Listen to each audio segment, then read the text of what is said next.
Transportasyon. Kinakailangan po natin na pakaisiping mabuti yung kuha tayo ng kuha ng mga sasakyan na akala natin ay mapapasok sa magagandang kumpanya. Tandaan po natin, ang transportasyon po dito sa Pilipinas ay magandang negosyo. Pero kung mahina ang kumpanya na pagpapasukan mo ng iyong mga sasakyan, kasama kang malulubog. Lalo na kung ito ay hulugan. Kung kayo rin lang po ay kukuha ng kaanib o kayo po ay sasali sa mga negosyong pantransportasyon, ang unang-una nyong sisiguraduhin, stable ba at rehistrado ang kumpanyang pagpapasukan nyo ng inyong mga sasakyan. Kasi click po siya ngayon.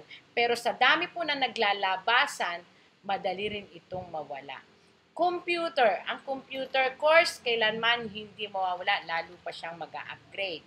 Yung mga nagtitinda ng mga lupa at bahay po, kinakailangan po, pakaisipin yung mabuti na ang lupang inyong ibinebenta ay supported by all evidence. Kasi po, matatalino ngayon ang panahon. Ang year 2016, ang mga matatalinong henyo ay nakapag-create ng mga illegal na papeles. At kahit noon ay ganun yon. Pero mahirap madawit sa anumang kaso. O, yun. Dapat laging smart. Keen observer and smart.